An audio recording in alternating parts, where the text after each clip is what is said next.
You are listening to GeekFest Rants on the IC Robots Radio Network.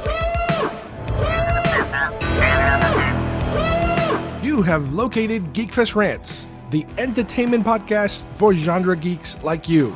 Shall we play a game? Covering the world of vintage and current film and television since 2010. Game over, man. It's game over. Featuring in-depth conversations on sci-fi, horror, fantasy, comics, toys, and conventions. So say we all. So say we all. And now sit back, relax, and enjoy today's show.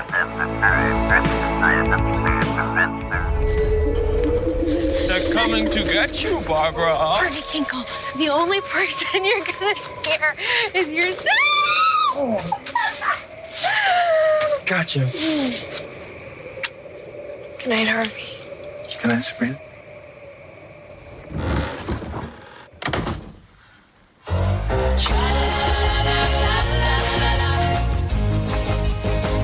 In the town of Greendale, where it always feels like Halloween, there lived a girl who was half witch, half mortal, who, on her 16th birthday, would have to choose between two worlds, the witch world of her family and the human world of her friends. Happy birthday, sweet 16. And that girl is me.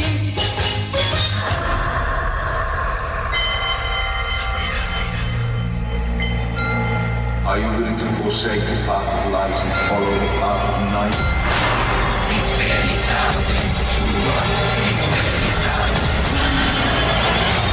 I can't do this. You must. I shall deliver Sabrina. You're going to die, half-breed.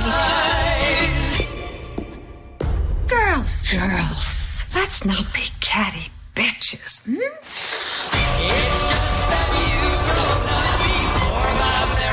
You're a rebel, Spellman. That's how I like my witches. I'm not an evil person. But these are desperate times.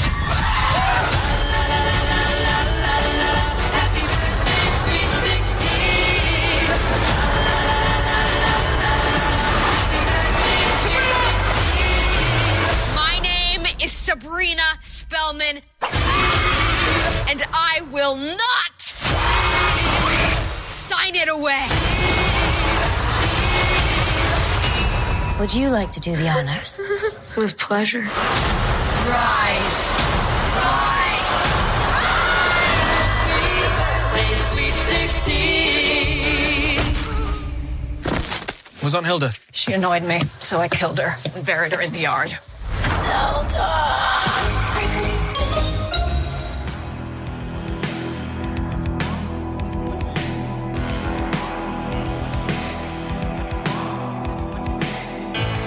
Hi, everybody, and welcome to GeekFest Rants. My name is Carlos Perone, and I have Steve joining me once again to help me go over one of our latest topics, and that is guilty pleasures in terms of television and film. I've done a show like this a while back, and we are revisiting it once again because we have new additions to our list. Not only does Steve have his own bunch of material that he's never shared with us before, but I have some new ones that I've added, especially on the television side, that I want to be able to talk about with everybody else. And because this is a topic that keeps growing and growing, we wanted to catch up a little bit on what's new.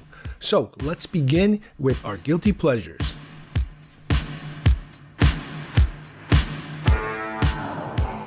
What did I teach you? You are the Duke of New York. You're a number one. You will not laugh. You will not cry. You will learn by the numbers. I will teach you. Can you dig it? Open the pod bay doors, Hal.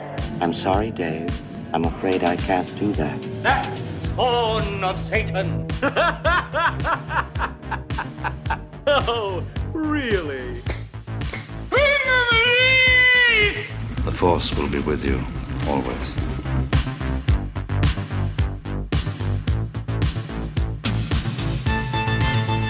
All right, I'm here again with Steve, and we are going to delve into a topic that I have kind of touched upon a long time ago, specifically having to do with movies, and that is the subject of guilty pleasure movies or television shows.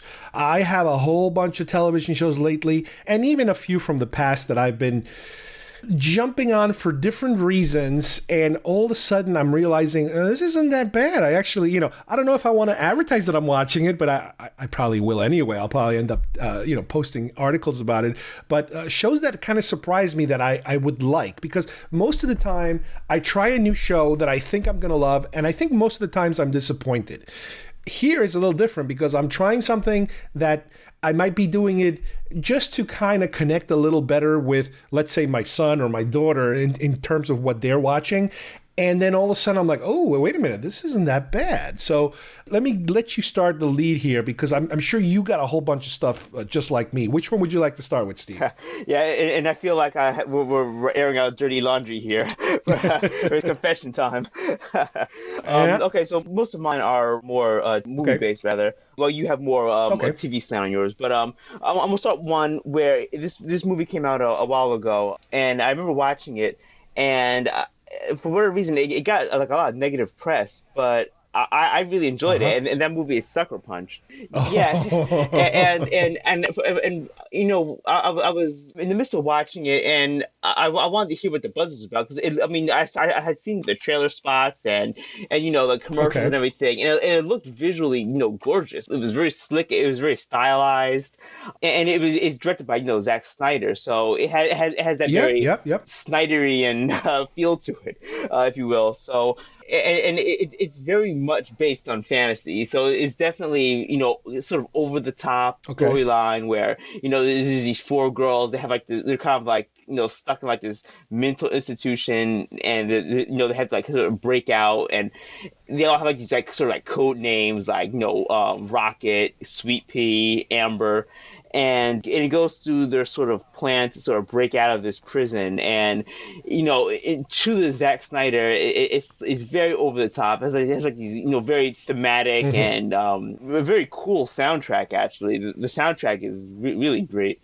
And from what I remember, it was also very like green screen-ish in terms of kind of like a 300-ish type of like super green screen. Oh, definitely. Oh, I would be surprised if that movie was actual practical effects, because most of it was, there's these scenes of like, one of the girls, I think Amber, is like driving like this like, walking mech type creature thing, and they have this whole like World War II or World War I bombing scene, and they have these really off the wall crazy CGI eye candy fest. Now in the movie's defense, I'd like to say that I don't think I've ever seen it completely. I might have seen a little of it, and I don't know if I either got turned off by it or just the buzz was so bad, the reviews and the reaction.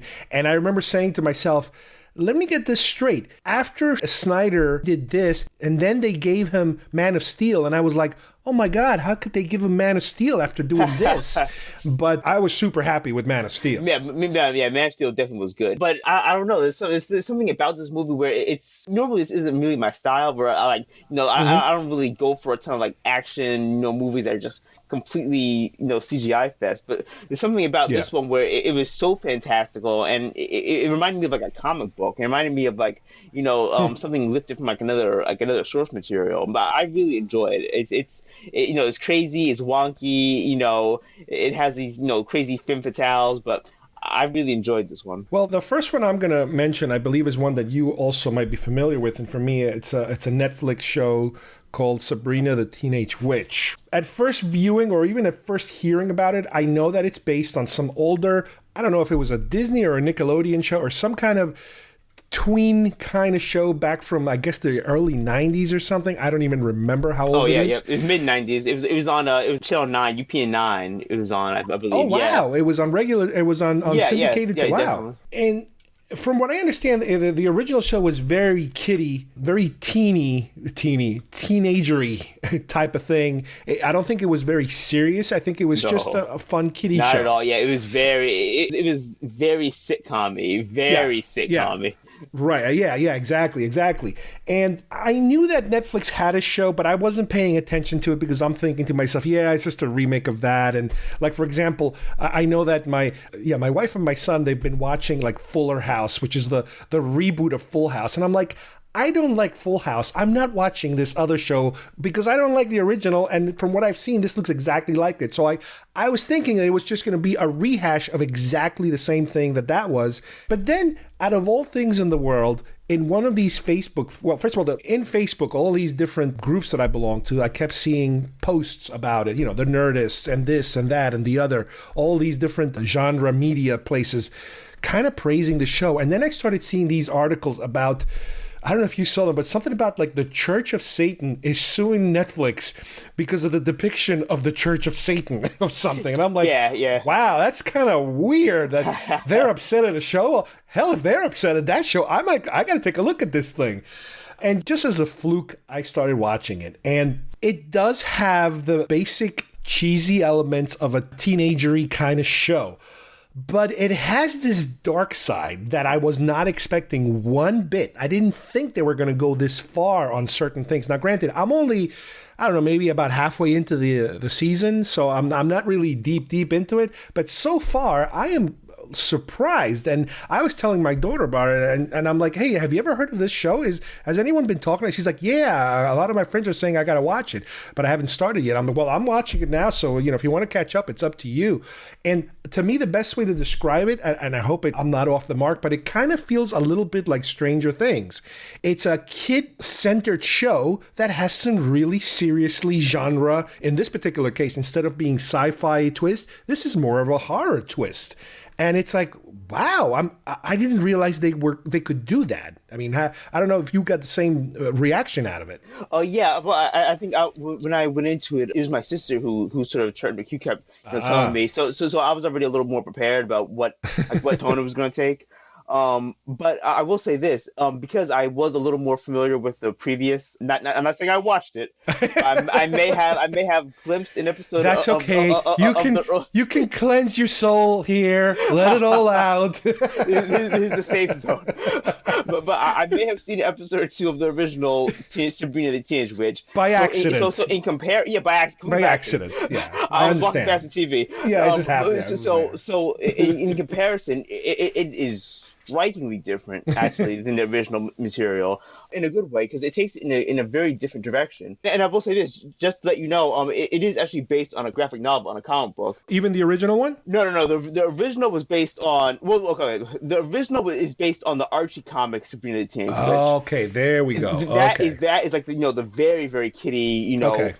And then they made a sitcom on that in the 90s. Right. Then they made, about 2 years ago, they made a graphic novel called Sabrina, the one we're watching now, the horror-based one. Oh, I see. So and it was very dark. Yeah, I actually have the first volume of it. It was very dark. It was very pretty gruesome. Okay. And then they made the Netflix show based on this graphic novel that came out. Okay, that makes sense. Now that makes a little more sense now. Wow, that's pretty cool. Yeah, it's actually tied to the Archie Riverdale universe. Yeah, like I said, it definitely gave me this Stranger Things. It's almost like a little bit of Harry Potter, but then really dark, really horror. It's like, wow, how can they ride the line? I'm very impressed at how they do that. Yeah. And it's got all these twists that I don't expect. Again, I don't know the history of it, but I don't know how accurate or how faithful it follows any of the original stuff other than the main characters generally being described. Actually, surprisingly, the show actually deviates from the original comic book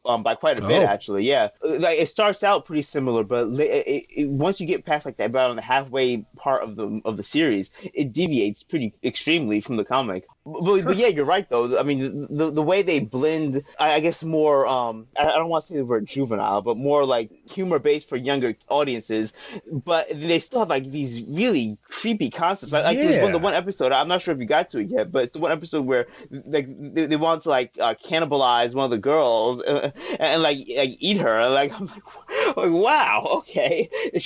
And like there's like the scene where Zelda kills her sister. Yeah, I saw that and I'm like, oh my God, you can't do that. Yeah, can you do that? Yeah, really. Like, I'm watching. It's like, okay, because it's so different than the original Sabrina the Teenage Witch that was on UPN9. It was like everything's happy and everyone's like laughing. So yeah, this is definitely something different, different flavor for sure. What about you? Anything? What other ones you got? Let's see. Going back to movies, I guess for a bit. I have pretty much all of the Godzilla movies, which I'm a huge kaiju Godzilla fan, and I will plant my flag down. I'm a huge fan of Godzilla, of the originals, and yeah, these are not fantastic. No, these aren't quality movies by any stretch of the imagination. But the fact they're so cheesy, and you can just tell you're looking at a Godzilla movie. I mean, you have the guy in the rubber suit stomping through the countryside of Japan or in a big metropolitan area that resembles cardboard buildings. I just love them though, and I think because I probably grew up with them. Mm-hmm. But some of the ones that stand out to me that are just really, really fun to watch are Godzilla versus King Ghidorah, which is probably my favorite out of all of them. You have the reptilian Godzilla, and you have the three-headed dragon that is King Ghidorah, and then they go at it. And this Godzilla versus Mothra, and most of the Godzilla movies it's always Godzilla versus something else. Godzilla versus another type of monster. Now, are you also attached to the more modern ones, or the reboots, or you enjoy the older ones best? I mean, I enjoy the older ones best, but I'm not a fan of the American modern ones, which is like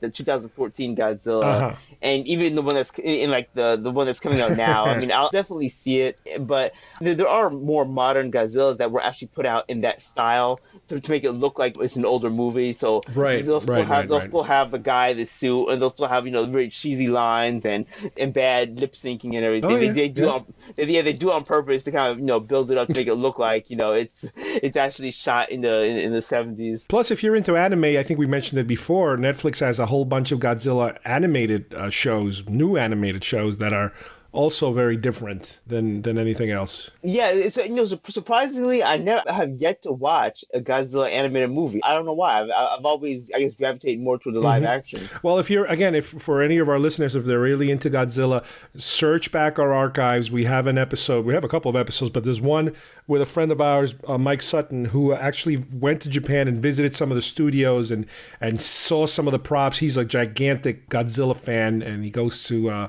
GeekFest, I think in Chicago every year, and they go completely bananas. And then a couple of times they actually went all the way to Japan. So that's definitely something I would recommend. Another show that I'm going to throw out there, and yeah, this is a tough one. She-Ra, Princess of Power, I think that's what it's called. I'm going to pretend I don't even know the name. I heard something like that. I don't know. It's something about She-Ra or whatever.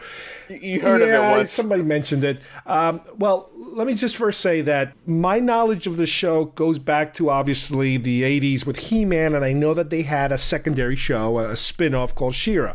Now, I remember watching He-Man a little bit, not religiously, just a little bit here and there, and it was a typical product of the 80s in terms of there's some action, there's a ridiculous bad guy, and then there's the message. What's the message of the day? What's the story of the day? What are we trying to teach kids? Okay, here's your little message, your little fortune cookie here. The spin-off, I have no clue because I honestly do not remember it for one instance what it's all about. I imagine it was the same formula as He-Man, just with different characters and a female lead.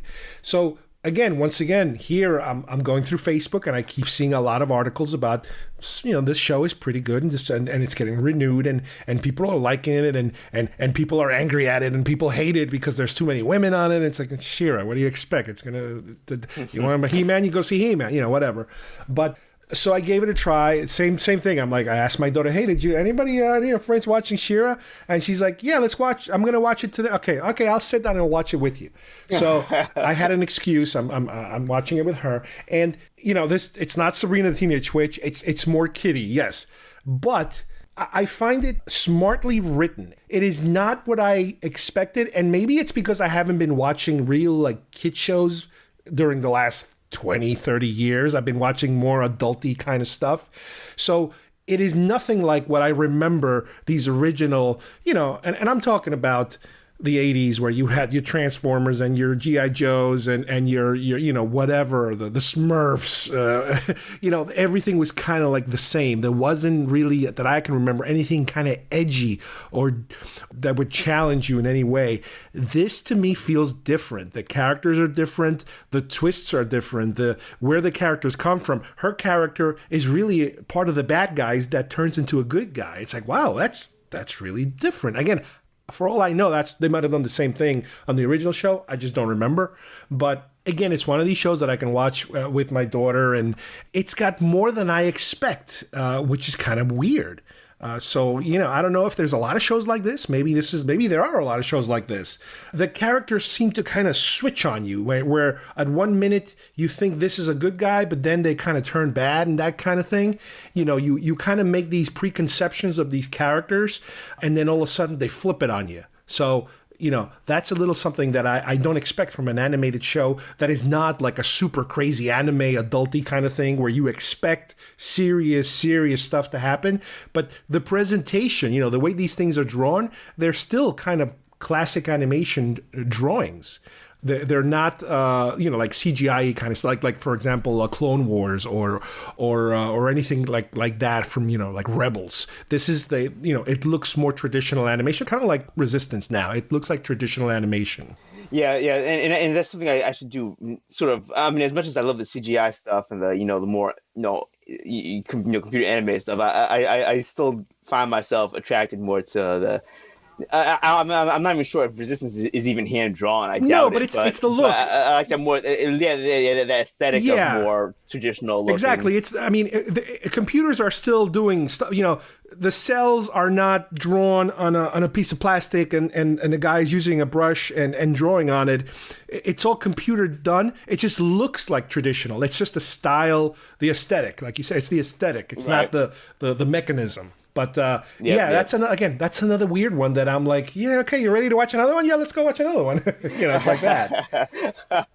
And I'll tell you another thing. They tippy-toe a little bit, and I think this is also one of the biggest turnoffs to some people, because they kind of tippy-toe into the character's sexuality, let's say, in terms of, not only there are a couple of girls that are very tomboyish, and there are a couple of guys that are kind of slightly feminine without kind of giving it all away right there. So they, I can kind of tell what they're hinting at, but they're not going all the way to it. And again, that's one of the things I'm sure that the part of the backlash of the show is that some people get completely turned off by having a character like that. Right. Yeah. And that's a sort of like a theme now where people are just really starting to just, push back against anything to do with, you can't put that type of, and believe me, I'm putting this in quotes, that sort of agenda, into a TV show, which, it's not even like in the 80s, I would imagine somebody complaining about that would be because, it's children are watching. Now it's not even just children are watching. Now it's, I hate that. I hate all about that. So I don't want to see that. It's different now. It's more in your face that the people that are angry about it are out there angry and proud about it. Yeah, right. What do you got? All right, this is probably one of my, I want to say one of my favorite childhood movies. And I will still watch it. Still fun, and that is Labyrinth. Jim Henson's Labyrinth. Now, he also has the Dark Crystal, which is sort of like always viewed as like the sister movie to Labyrinth. Yeah, but you're right. For whatever reason, Labyrinth doesn't seem to gain the same popularity as Dark Crystal. Dark Crystal is like revered for whatever reason, and Labyrinth is never really looked upon the same way. Now, Jim Henson was involved in Labyrinth too, right? His puppet shop. Both, Yeah. Yeah. Okay. But he wasn't. But he wasn't like the producer of the. I think he was more involved in the Dark Crystal than he was in Labyrinth, like from a production standpoint. It could be. Maybe that's the theme, but maybe some of that rubbed off on the reason why Labyrinth wasn't looked upon as well. But I love the movie, and I grew up. My sister and I used to watch this, and it has some really cool. Like if you look at some like the concept art, not necessarily what's on the screen, but some of the artistic designs of both movies. I'll give them both credit. Are really good. Are really cool. They really have some really neat designs. But yeah, I mean it is sort of goofy. I guess you could can call it a musical, I guess. It does have some musical. That's right. You're right. Anytime somebody sings, it's a musical. There's no way around it. Yeah. There's no way around it. But it's not to the point where it's like, oh boy, here comes another musical scene. I mean, maybe at least to me, because I know where everything is. I know the beats to it. But I mean, come on, it has David Bowie. You cannot go wrong. Yeah. You cannot go wrong with David Bowie. As like the Goblin King. Dancing it up on stage. Yeah, I would say just like you said that the companion to that one is the Dark Crystal. I would say they're triplets. I think there's a third one, and that is the Never-Ending Story. Not personally, not personally to me, because I'm not a fan of that movie, but I know that a lot of people love that movie, and it is one of these culty kind of movies that some people would consider it, a guilty pleasure too. Yeah, right. Yeah, actually, you know what? I haven't thought about that movie in so long. Yeah, that actually slipped my mind. Yeah, that is actually one of my guilty pleasures.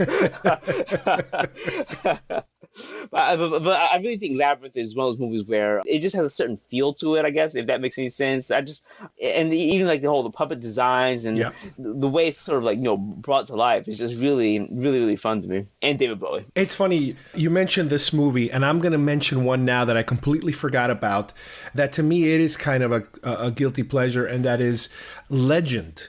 The Ridley Scott attempt to do a Lord of the Rings kind of fantasy thing that fell flat financially and critically. But there's so much good stuff in this. The good stuff doesn't save the movie as far as I'm concerned, but I love the Tim Curry makeup of that the beast that he is, the darkness, and there's a lot of goblins in it too.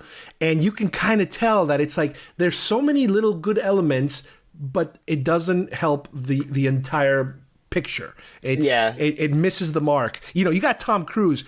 At that time, there was nothing hotter in terms of successful than Tom Cruise. He could just print his own money. But nope, it didn't work. It just didn't work. Yeah, that's sort of telling where, you can say like, a movie can have, the best ideas in the world and, all of a sudden, but if it doesn't just come together, if it doesn't really mesh well, like, you can have all these great actors and also from what I remember, I haven't seen that movie in so long, but the soundtrack to that movie. Oh, Tangerine Dream. Yes, Tangerine, yes, exactly. I mean, they're one of my favorite instrumental, I guess, bands. They were all over the 80s. They were gold in the 80s. My God. Their music is so like elemental. Like, there's something about their music is always like almost all the soundtracks they do for the movies are just really, really out there. Yeah, there's a different time.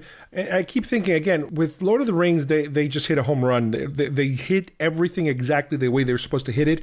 But yeah, you take some of these fantasy movies we're talking about, and they never really exploded the way they wanted them to explode. And another one I would imagine is Willow, because Willow was, again, Lucasfilm, even though it was Ron Howard, trying his hand at fantasy, at full-blown, Tolkien kind of fantasy, and boom. Yeah, I never liked Willow. I watched it once, and I literally think I've never watched that movie again. Like, I watched it once, I was like, oh, okay, I get the point. I never watched it again. Yeah, I know exactly what you mean. Yeah, I saw it once, and it's like, okay, I'm done. The next one I'm going to mention is not necessarily one specific show, but a certain, I guess you can call it a subgenre of television shows that sometimes, if let's say, for example, I'm having lunch and I want to watch TV while I'm eating, or I'm doing the dishes and I want to watch something while I'm doing the dishes, I usually go and look for any type of court show, like reality court, like the People's Court or Judge Judy or anything like that.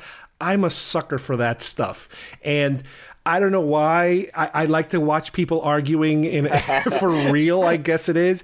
And then I try to imagine, well, I don't know anything about the law, but I think this person is more right than that person. So, I like that process. I'm not crazy about all of the drama and when they get overly dramatic, but I like to be in situations where I can try to listen to two people present their case and then to see if there's actual real law that coincides with your way of thinking. Now, granted, there's just a bazillion of these shows, and the People's Court, I think, is the granddaddy of them all, and then probably Judge Judy, and then there was another probably 10, 15 that came that just continued to go on for some time and they kind of disappeared. And I think now these days you still have a version of at least, Judge Judy's still around, and the People's Court has been through, 4 or 5 different judges now, and I think it's still around. So again, I'm not proud of it, especially because it's technically considered reality television.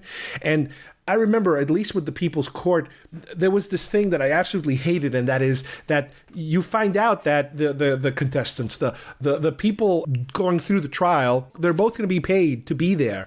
And sometimes they would show up, and they don't really put up much of a fight because they're going to be paid anyway. In other words, they don't have to pay the other person. The other person is being paid by the studio, by the production company. So it's kind of like, geez, if you're going to show up here, at least put up a fight. At least defend yourself. And, the guy shows up wearing a T-shirt and shorts, and she's looking at him like, what the hell? This is a court. You're not supposed to dress like... And they don't care sometimes. So, that's one of the things that used to bother me. But the fact that this is a reality television show, the more I think about it, the angrier I get at myself, because over the last, I would say 4 to 5 years, I've been kind of swearing off reality television. I was never a huge proponent of it. I never was into any of the Kardashians or the Hiltons or whatever the hell all those other shows are that are still popular to some extent. The biggest show I used to watch, and some of you might have already heard the story, was Survivor. And I watched, good Lord, maybe like 8-9 years worth of Survivor, like a lot of Survivor. And the show to me peaked at a certain point where a lot of my friends were watching it too. And I don't know if you're familiar. Have you ever watched Survivor? Are you familiar with the show at all? I am proud to say I have never watched a single episode. Wow. Wow. Well, let me try to be brief and explain something. They got to a point where they brought in a contestant, and the contestant was universally despised because he was such a cheat and a liar and a manipulator of all the other contestants. And some people absolutely hated him, and some people absolutely loved him. And I would try to defend him that for that show, those characteristics work. And it's not about reality. It's a show. It's a contest. It's a game. So in order to win this particular game, you have to, him behaving this way is a good thing. Well, I've basically come to the conclusion that yes, it is a good thing for the show, except that I think most people now associate that kind of behavior with normal human behavior. And behaving in that manner, I think now, and I hate to bring everything back to politics, but I am as usual, I think it's now part of the game plan of everything that everybody does. It's hey, as long as you win, who cares? Cheat, steal, do whatever you want. And I pretty much regret watching so much of this. And while I'm I like to think that I can separate the reality from the fake, from the fiction. But I have a feeling that there's a lot of people that cannot make that separation. It's all one big glut of entertainment and reality that they're absorbing as if it's just life. So that's what I'm gonna need a little therapy to get away from reality television. You need some counseling. I know, right? No, and I'll comment on this because I'm definitely not a fan or even a connoisseur of reality TV by any stretch. So take what I'm about to say with a grain of salt. But I agree 100% where I think a lot of people view it as real life, basically, where they apply, how they lead their lives through, television. And the problem with reality TV is that if I put a camera in front of you, you're going to act differently than you would if the camera was not there. So I'm going to be a different person if I know I'm being recorded, 24/7. So you're already getting, even if you say, this is reality TV and this is what's going on, there's still always this element of you're playing a character because you're being recorded and people are watching you and you want to present yourself in such a way. So, and like you said with Survivor, it's sort of a game. So you're not getting what the person's true self is because you always wanting to present yourself in this sort of alternate facade. Really, I kind of see it as, and again, no insult. I don't want to insult people that are into wrestling. I was going to bring that up. I kind of see it as wrestling. A lot of people see it as fake. And it's a show. It's a dramatic presentation of good versus evil, let's say. But then there are people that eat it up as that's how life works. And it's like, no. And then they argue about whether it's real or not. And they get insulted if you say it's fake. But it is fake, so stop taking it as real. You know, it's this weird argument that I guess that's reality television. That's the crux of it. I have no problem if you watch wrestling and you see it as this is basically entertaining story. That's fine, right. Sure. And the same thing for reality TV. But the fact that when you try to turn it around and try to make it into you write this sort of false narrative based on it, that's when it becomes a problem to me, and that's why I just don't even bother with reality TV. Like I really just, it turns me off so much. The funny thing is the phenomenon of not being able to tell the difference is not only in reality television, it also happens with drama. And I'll give you a perfect example. I remember I started watching 24 when it first came out. I don't know if you remember 24. Yeah. And 24 had an unbelievable premise that I don't think it was ever tried before, and that is that it's being told in real time, and each episode is 1 hour of that day, and you're going to see everything that happens, except obviously somebody going to the bathroom or something. But that's how it's presented. And that's the vehicle of how the show is presented, the gimmick. But the show itself it's a very violent crime, political, assassination, bomb is about to go off. And every season was kind of like that. And I remember that I think it kind of happened around the time of 9/11 where, I watched the show and it's kind of like watching anything else. It's like watching a Rambo movie. It's like, I'm entertained. I understand. I'm entertained. I'm enjoying it. I like it. But then people start to make these connections. It's like, yes, that's how we should really do. This is how we should, Rambo is exactly how we should take care of our problems. You don't listen to people. And the same thing was 24. It's like, we need a Jack Bauer. He doesn't care. He'll just take the battery cables and stick them up your butt and he'll get the truth out of you. And it's like, this is a show, guys. This isn't real. You cannot walk around being Jack Bauer.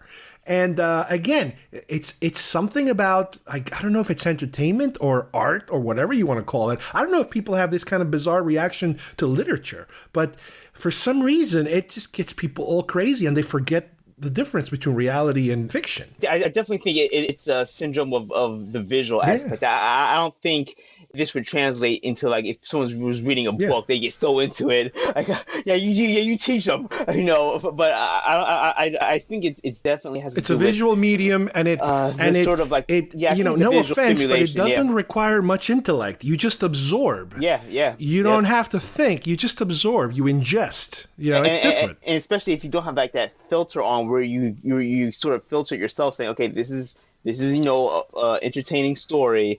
But it's not reality. It's for some people, it's like it blends together so much. That's when it becomes almost dangerous. Depending on the person watching it and depending on what they are watching. To have that, when they see something and they feel like they can do it or act it out. That's when it sort of crosses the line, becoming this.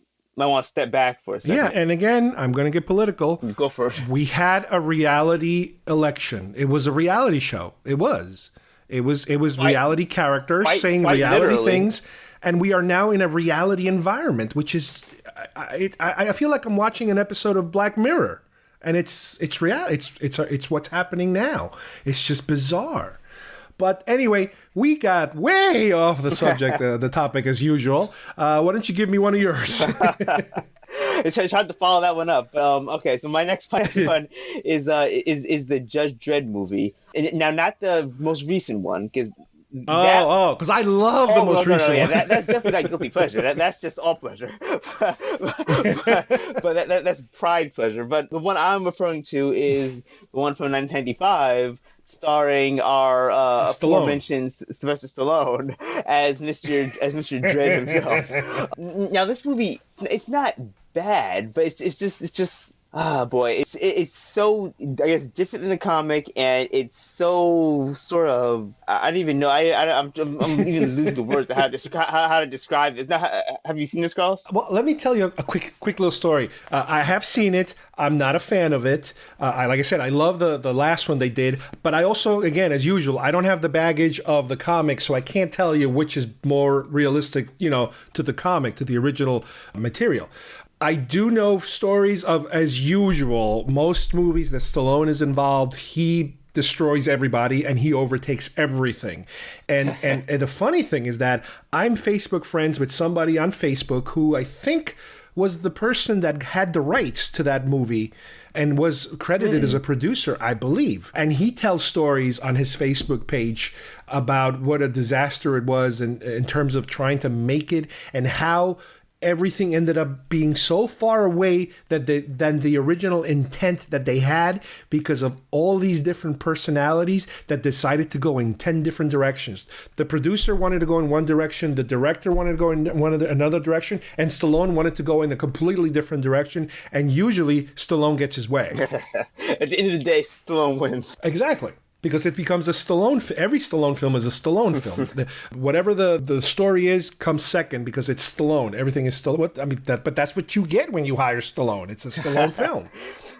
Yeah. So the movie itself is I guess because it's still like campy, but to me it comes off. It reminds me a lot of Starship Troopers, the movie. It has, at least to me, it has like this. It's so campy that and again, I'm trying to find the words to express it. It's almost like a satire, really. Like it's so over the top. It's sort of. But does it want to be? Does it want to be a satire? Yeah, that's the thing. Starship Troopers is a satire. Yeah, right. The movie, at least. The movie, because it's Paul Verhoeven, and that's what he does, like RoboCop. But I don't think the Judge Dredd was supposed to be. I think you are right. I think maybe we're retroactively assigning it to be a satire, but because it is very over the top and campy, and the set pieces aren't really the best. Yeah. But I love the fact that it is so very sort of like raw and because even though as much as I love the new one, I really think it was a great movie.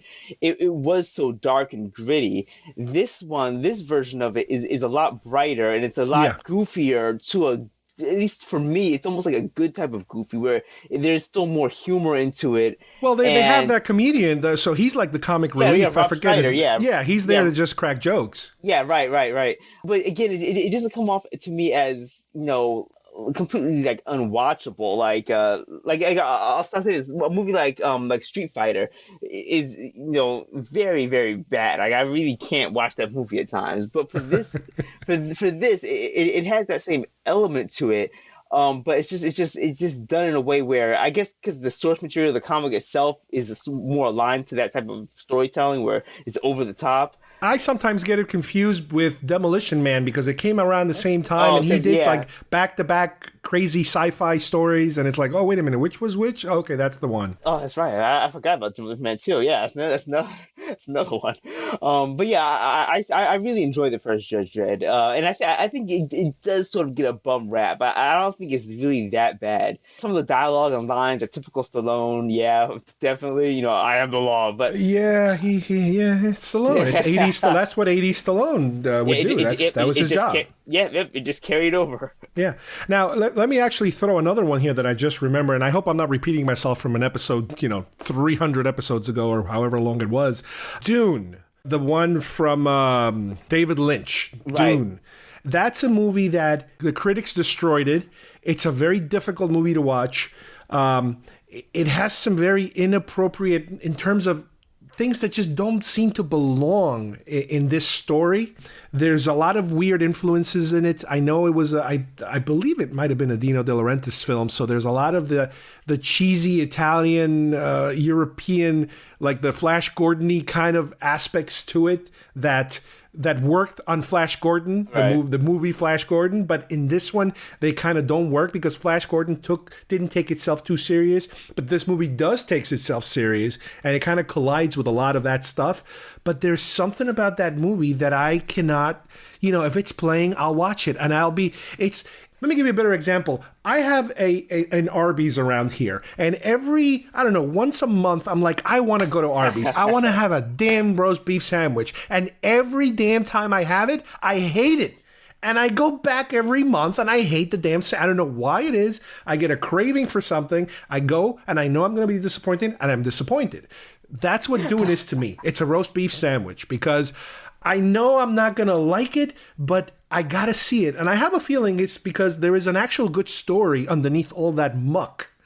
And I have all the books, and I have to read them, but I keep hearing about how difficult it is to read Dune because it's so out there, and there's so much world building and political aspects to it that I'm kind of like afraid to get into it because I'm thinking I might not understand it or it might be too complicated. But I think that's what it is. I think the written story is the thing that keeps bringing me back, and it's been remade at least once. I think on the Sci-Fi Channel a very long time ago. And it was kind of okay, and they're about to redo it again. I think the director of Blade Runner 2049 is going to hit this one next. They've been announcing cast members left and right. No, you're exactly right. I forget the guy's name, but Venice. Something which I forget. I think this is. I think for both of us, this is probably a good jumping in point because I too was sort of intimidated by Frank Herbert's original work. So and I don't have the books, but I've always had Dune on because I do a lot of audio books. So I've always had in my to buy list for to listen to. I just kept putting it off because I know it is a very expansive and very vast story. So I never got around to reading it, and I've only seen bits and pieces of the actual the movie that was the mid '80s one, I think. Yeah. I think it was 83, 84, something like that. Pieces of it, but I never had that real desire to sort of go out and watch the whole thing from start to finish. It actually reminds me of I don't know why, and I could be way off, but Dune always reminded me of that Stargate movie, and also Fifth Element. And Fifth Element, I don't know why. Those three movies they always remind me of each other. You know what? I think it's the European flavor of it. It's not American. It's different. It's got a different feel. The characters are different. They talk differently. It's just different. Yeah, but I'm definitely looking forward to the new updated version. Because I was a fan of Blade Runner 2049, so I think this is a good jumping on point for both of us here to finally delve into this. Yeah. What other shows or movies are part of your list? I got one more here. Okay. I got and this is an animated show. This is Teen Titans Go. Oh. And now this has a sort of odd backstory because this show and I hate to even say this because I don't want to put it into a negative light, but this show reminds me a lot of My Little Pony, and I say this because it's not in the same vein. But the reason why I say that is because of this. It's aimed at kids, definitely, but it has a sort of regular adult following as well. And I think one of the reasons why is because when Teen Titans Go came out, it replaced the more, I guess, not adult, but there was another Teen Titans show on right before it, and that got canceled. It was another cartoon, and that got canceled. And that one was aimed at more. It had more of a mature themes to it. It was more of just a regular cartoon. You would see on Cartoon Network, like Justice League Unlimited or something. Okay. Still for kids, but it was just more of adult themes to it. And it was definitely it wasn't as cartoony. It was more serious. But that got taken out, and then they replaced it with Teen Titans Go, which was each episode has. They're not fighting superheroes in this show, or there's no real storylines. It's just them doing goofy one-off antics. It was one episode is just them going back in time and having to go some sort of pizza party or something. Each episode has nothing to do with them actually fighting anyone. It's just them getting into sitcom type humor. But the reason why I think I got so attached to this show is because when I was traveling for work, I was hotel hopping basically. I was going from I would be spending 2 weeks in a hotel at a time. Wow. Then I'd come home, and then I'd spend another 2 weeks out at another place in another hotel. So I had I had a stack of books with me, and I had the TV that was in the hotel room. So I'd always have either CNN on or Teen Titans Go, which was a pretty drastic. That's a pretty big jump. Yeah, pretty big jump. But I just got attached to it because it was just so easy to watch. You just put on an episode, have it in the background while I'm doing work from the job. And then I'd have Robin talking to Raven or something, and it was just a really funny, and the humor, even though it is directed at kids, the humor is something that you can definitely relate to, for really anyone. It kind of transcends, any sort of age range really, and it sort of goes from it's not like aimed at kids specifically, where it's like toilet humor, or, really really cringy, kiddie humor. It's the humor can apply to sort of a larger range of audiences. Okay, which is why I sort of related it to My Little Pony, because that type of humor there as well is more sort of broad. It's not really directed only at kids. It's funny you mentioned My Little Pony, because I'm not going to mention it as one of my shows, but when I told my daughter I was about to do this show about guilty pleasures, and I told her I was going to talk about She-Ra and stuff, she's like, well, don't forget to remind everybody about the time you watched My Little Pony with me when Weird Al Yankovic was the guest. And I'm like, oh, that's right. Yes, I did. I have to claim that I did watch one full episode just because Weird Al was the guest. So I do admit that. Let's see. Another show I want to just throw out there was, again, this is more like 90s type of shows. There was one called Beakman's World, and it's kind of like a science show for kids that is completely slapsticky, weird, funny. But again, I particularly found it very smartly written funny. And there were other science shows that were not as funny. They were very scientific and informative. But this one, it kind of almost turns into like Pee-wee's Big Adventure type of show. It's very, very slapsticky funny that keeps, I guess it works because it keeps you interested. And I don't know how many seasons it lasted, and I think everybody's been kind of like scattered. People just disappeared and scattered from that show, and I don't think they went on to anything that gigantic. But it shows up every now and then on some of these weird channels that like they look like they're being broadcasted out of a VHS machine somewhere. And again, I do remember that's one show that was like, oh, that's pretty cool. We'll watch that, that kind of thing. One more I want to mention, again, in that, not very genre-y show, is back when I used to live on apartment buildings when I was younger.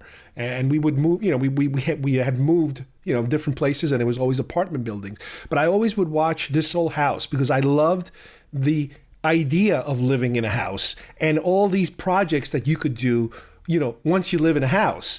And again, I'm talking about the early 80s here, back when I used to live in apartments, like I said, and I would watch the show when the show was still fairly new. I mean, that show has been going on for, I don't know, like 30 years now or some ridiculous amount of time. Wow. And it switched over, hosts and that kind of thing. But I do remember enjoying like all these projects, and I would say, all right, well, okay, I got to remember this one, because if I ever live in a house, I want to do this, I want to do that, I want to do this. But it was kind of fantasy at the time for me. So that's kind of weird.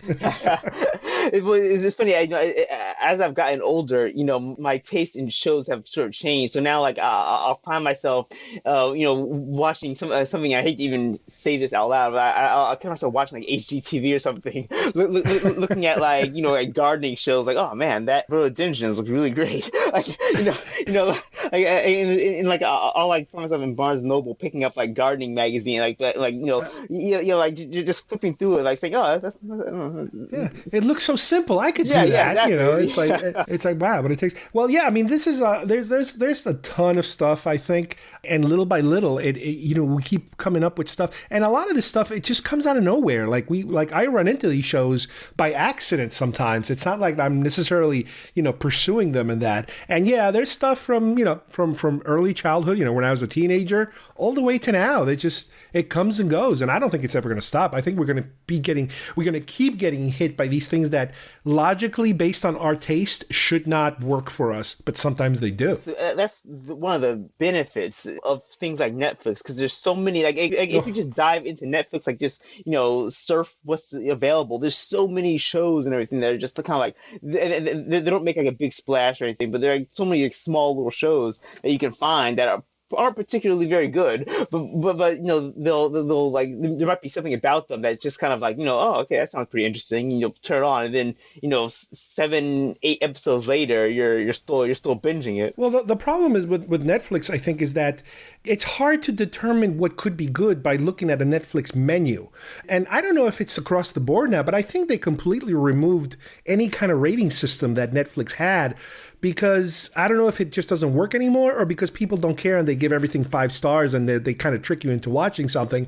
I basically end up going on Facebook and looking for our little articles that people post, all these different genre websites of this is getting a really good buzz, or this is really interesting, and this is getting renewed. And so they're like, well, wait a minute, is it a really good show? Is it interesting? And then you try it, and a lot of times it falls flat, but every now and then you hit something good. Yeah. Sometimes you hit pay dirt and you find something that, like, even though someone else might not like it, it really is something about it that speaks to you. So yeah, that's why I always sort of love just going through Netflix and just kind of like just seeing what's available. That's not on the front cover, really, just kind of like delving down, diving deep into it and see, what's what is available. Yeah, and the other good thing about Netflix or even any of the other ones like Amazon Prime is that sometimes a television show will finally get to video that you have completely forgotten about for so many years. And it's like, sometimes these shows are tied up in legal problems because of music rights or something that they couldn't use them. And then all of a sudden they're back in the mix again. And you're like, oh, I used to love this show. And then you're watching them and you're like, oh, wow, this is pretty bad.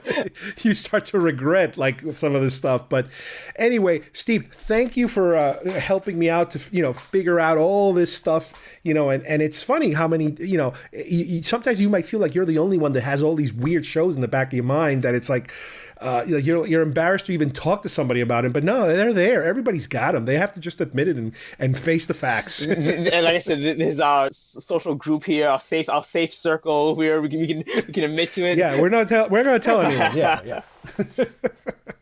All right, thanks, Steve. All right, thanks, Carlos. Take care, guys. Okay, I hope everybody enjoyed today's show. I'd like to thank Steve for joining me today and sharing some of his additional material that, this is the type of stuff that we're not too proud that we like sometimes, but sometimes it is like top of the list stuff for some people. And a lot of it is surprisingly good sometimes. Some of it is very divisive because it's stuff that it's either hit or miss with certain people. But this is the kind of stuff that keeps growing and growing. Stuff will pop up. We'll start remembering stuff now and again, not only in television, but also in film. So I'm sure sometime in the future we'll be doing an update to this particular topic. So thank you again for joining us, and we'll see you here next time on GeekFest Rants. Bye-bye, everybody. When there is crime in society, there is no justice. As a city, we continue to grow. 73 citizen riots. Come and get us! Throw down your weapons and prepare to be judged! Judge this! Court's adjourned. You're a legend. You are my finest student. Get Dredd! Dredd, you're under arrest. What's the charge? Murder. The evidence has been falsified! Guilty as charged. I don't know the law! I am the law! Chaos. The sentence shall be life imprisonment. I'm the chaos. Dredd? Every crushing paw.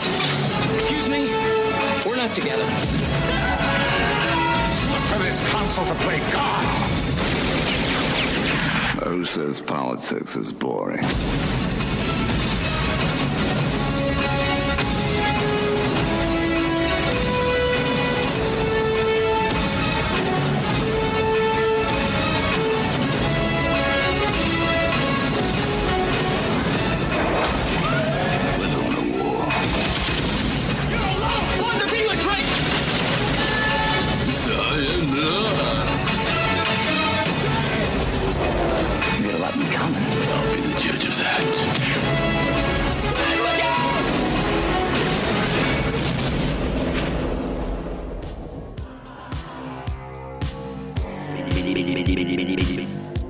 If you would like to subscribe to our show, send us messages, or see video links to some of the topics we talked about today, please visit our homepage at geekfestrants.com or our YouTube channel, Facebook page, or iTunes at GeekFest Rants. I don't know what we're yelling about! GeekFest Rants is produced by Carlos Perón, copyright 2019.